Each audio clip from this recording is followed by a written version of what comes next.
구더스데이터 기술그룹 기술 2파트의 강재구 부장입니다. CS 참관단 교육 출장 보고 드리도록 하겠습니다. CS 참관을 통해 다양한 산업군의 글로벌 트렌드를 경험하고 새로운 가능성의 발견, 산업 전반 변화에 대한 대응할 수 있는 인사이트를 갖는 목적을 갖고 있습니다. 첫 번째 일정은 UCLA 양자공학 연구센터였습니다. 미국 정부는 양자기술 상용화를 가속하기 위해서 막대한 R&D 예산을 투자하고 있습니다. 먼저 양자 컴퓨팅에 대해서 말씀을 드리면 큐비트를 사용해서 중첩과 얽힘 같은 양자 역학적 현상을 이용합니다. 이쪽에 이제 기존 고전 컴퓨터와 양자 컴퓨터에 대한 비교를 보시면 고전 컴퓨터 같은 경우에는 비트 현상을 통해서 경로 10가지 중에 최단 거리를 확인한다고 했을 때 10가지를 하나하나 연산을 해보면서 최단 경로를 찾는 것에 비해서 양자 같은 경우에는 한꺼번에 출발해서 최단 경로만 확인한다는 그런 개념입니다. 이를 통해서 이제 재료과학이나 화학, 인공지능, 암호학 같은 분야에 적용을 해서 큰 기대를 가질 수 있습니다. 문제는 올해 양자 기술에 2천억 정도를 쏟는다고 하는데 그 돈으로 연구할 인력이 없다는 겁니다. 결국엔 이제 양자를 연구할 인력을 어떻게 양성할 것인가. 하지만 큐비트 컴퓨터 자체를 도입하는 것은 규모도 크기 때문에 비용이 증가하게 되고 결국에는 양자 컴퓨팅 클라우드 서비스를 활용할 것이다 라고 생각을 했고, 이제 향후에는 이런 아마존이나 IBM 같은 벤더도 이 사업에 참여를 할 수 있을 것이고, 이 사업에 참여하는 드라이브할 업체가 필요할 건데 그것이 우리가 될 수도 있지 않을까라는 생각을 한번 해봤습니다. CS 2025 공식 개막에 앞서서 이티테크프롬 특별 강연을 통해 CS 주요 전망을 공유하고 새해 기술 산업의 인사이트를 도출하는 목적으로 참여를 하였고요. 다음으로 CS 2025에서 제가 좀 인상 깊게 봤던 제품들입니다. AWS가 혼다와 협력해서 차세대 소프트웨어 정의 차량을 실현하고 생성형 AI로 EV 충전 경험을 개선한다는 부스였습니다. 이 혼다가 AWS의 디지털 프루빙 그라운드라는 개발 환경을 구축을 했는데요. SDV 자동차 모델을 신속하게 개발하고 테스트하는 데 필요한 확장 가능하고 비효 효율적인 인프라를 제공하고 있었습니다. 이 자동차 산업에서 퍼블릭 클라우드 활용 현황을 보시면 현대자동차, BMW, 메르세데스, 폭스바겐, 제너럴모터스, 테슬라, 볼보, 포드 모두 퍼블릭 클라우드를 지금 활용 중에 있고요.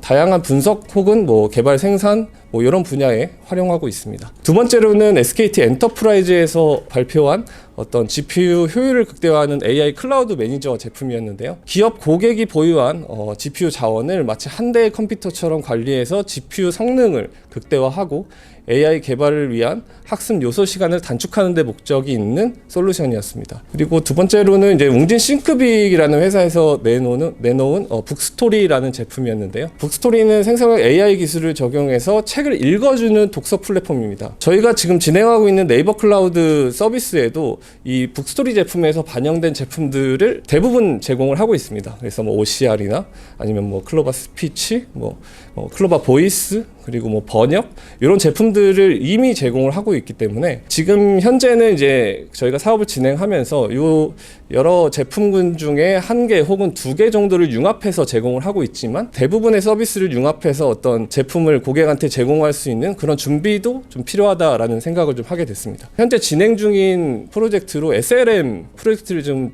진행하고 있는데요. 이제 기존의 LLM이 라지 랭귀지 모델이라고 해서 예를 들면 어떤 도서관의 모든 책들을 학습해서 사용자에게 제공한다고 생각을 한다면 SLM은 어떤 그 도서관에 예를 들면 이제 수능 분야의 도서 혹은 취미 요리 분야의 도서 이런 것들만 이제 소규모의 도서들을 발췌해서 학습시켜서 사용자에게 더 정확한 데이터를 제공할 수 있는 그런 프로젝트를 지금 진행 중에 있습니다. LLM 같은 경우에는 할루시네이션이라고 하는 이제 그 AI가 거짓말을 하는 혹은 스스로 창조해가지고 답을 주는 이런 것들이 조금 이슈가 될 수 있고, 공공 고객이나 아니면 의료 데이터, 민감한 데이터들은 그 학습하는데 좀 이슈가 있을 수 있기 때문에 그런 것들을 SLM을 저희가 구축하고 온프레미스로 제공함으로 있어서 고객의 민감 데이터도 처리를 하고 학습을 시켜서 고객향으로 맞춤형으로 고객에게 제품을 서비스할 수 있는 그런 패키징 프로젝트를 지금 내부적으로 진행 중에 있습니다. 그 외에 이제 주요 관람 포인트로 AI 기반 영상 처리 솔루션이 있었는데요. 가시적으로 볼 수 있는 것들이 관람객들의 눈을 끌 수 있기 때문에 이런 형태의 스마트 팩토리 세이프티나 아니면 충돌 완화 시스템, 실시간 영상 판독, 감정 분석, 위험 감지 이런 것들이 조금 많았던 기억이 있습니다. 마지막으로 느낀 점은 간단히 말씀드리면 첫 번째로 엄청난 규모에 놀랬습니다. 제가 이런 그 세계적인 박람회에 참여한 건 처음이었는데 굉장히 다양한 제품과 다양한 기업들의 아이디어를 경험할 수 있었습니다. 두 번째로는 이제 한국 참여기업 지자체가 엄청 많았습니다. 그러다 보니까 제가 느낀 점은 한국 사람이 생각보다 엄청 많았고 우리나라 부스다 해서 굉장히 좀 열의를 갖고 보게 됐는데 어느 순간 너무 기업 참여기업이 많다 보니까 조금 집중도가 떨어지는 피로감을 좀 느꼈던 부분이 있었던 것 같습니다. 세 번째로는 즐기면서 일하는 사람이 굉장히 많았던 것 같습니다. 같은 일을 하더라도 이제 마음가짐이 중요한데 즐기는 사람이 많다 보니까 되게 이 사람들은 즐기면서 일하는구나 목표를 좀 주고 하다 보니까 팀원들이 굉장히 즐겁게 일을 하는 것 같고 그리고 이제 어떤 극한의 상황에서도 사실 저희는 요거 하고 우리 시원한 맥주 한잔 마시자 이런 계기를 좀 지속적으로 좀 팀원들한테 주다 보니까 작년에는 저희 퇴사자가 한 명도 없었습니다. 그런 부분을 좀 심어주면서 일을 하고 있습니다. 그리고 네 번째 정신없이 바쁘면 알고도 놓친다. 이제 사우스 쪽에는 굉장히 한가했거든요. 그러다 보니까 사람이 없고 보안 검사를 철저히 하더라고요.